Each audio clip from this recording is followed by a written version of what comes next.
एक गर्म धूप वाली सुबह राजमहल के विशाल प्रांगण में उत्सव का माहौल था। पांडव और कौरव राजकुमारों के बीच एक महत्वपूर्ण परीक्षा आयोजित की जा रही थी, जिसमें उनके शस्त्रास्त्र विद्या का प्रदर्शन होना था। द्रोणाचार्य ने एक विशाल मंडप तैयार किया था, जिसमें राज परिवार के सदस्य और अन्य प्रतिष्ठित लोग उपस्थित थे। भीम और दुर्योधन के बीच गदा युद्ध हुआ। लंबे समय तक दोनों की बलशाली भिड़ंत जारी रही, परंतु न तो कोई जीत सका न ही हार।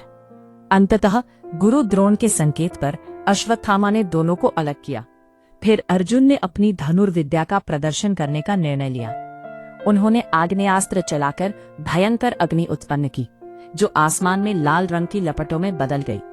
इसके बाद उन्होंने वरुणास्त्र का प्रयोग कर जल की वर्षा की, जिससे आग बुझ गई। जैसे ही वे वायु अस्त्र चलाते हैं, एक तेज आंधी उठती है और पारजन्यास्त्र से बादल घेर लेते हैं। अर्जुन की कला देखकर सभा में उपस्थित लोग दंग रह जाते हैं जब वह अंतर्ध्यान अस्त्र का प्रयोग करते हैं और भीड़ की नजरों से अदृश्य हो जाते हैं। लेकिन तभी जैसे सूर्य की किरणों से चमकता हुआ एक योद्धा प्रकट होता है, वह कर्ण है। कर्ण ने भी वही कौशल दिखाया जो अर्जुन ने किया। अपनी क्षमताओं का प्रदर्शन करते हुए कर्ण ने अर्जुन को ललकारा कि यदि उसे अपनी धनुर्विद्या पर गर्व है तो उसे युद्ध के लिए आगे आना चाहिए। अर्जुन ने इस चुनौती को गंभीरता से लिया, लेकिन कर्ण के अपमानजनक लहजे पर उनकी आंखों में आग थी। उन्होंने कहा, बिना बुलाए मेहमान की जो दशा होती है, आज मैं तुम्हारी भी वही दशा कर दूंगा। कर्ण ने अपने आत्मविश्वास के साथ कहा, रंग मंडप सबके लिए खुला होता है। यदि तुम में शक्ति है तो धनुष उठाओ। इस पर कर्ण की स्थिति को देखकर कृपाचार्य ने हस्तक्षेप किया। कर्ण, अर्जुन कुंती के पुत्र हैं। युद्ध के पहले तुम्हें अपने वंश का परिचय देना होगा।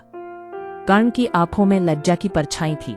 उनकी स्थिति को भांपते हुए दुर्योधन ने घोषणा की कि कर्ण अब अंग देश का राजा है, जो उसे अर्जुन के खिलाफ युद्ध करने का अधिकार देता है। भीम ने व्यंग्य करते हुए कहा, तुम भले ही राजा बन गए हो, लेकिन सच्चाई ये है कि तुम तो सूत पुत्र ही हो। इस कटु संवाद ने माहौल को और भी गर्मा दिया। फिर द्रोणाचार्य और कृपाचार्य ने सोचा कि बात बढ़ने से पहले ही सभा को समाप्त कर देना चाहिए।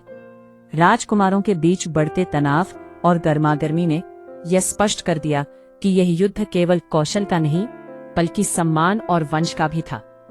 इस घटना ने सभी की आत्मा में एक गहरी छाप छोड़ी, और सच्चाई यह थी कि युद्ध केवल एक खेल नहीं था, यह उनके जीवन का एक महत्वपूर्ण मोड़ बन गया था।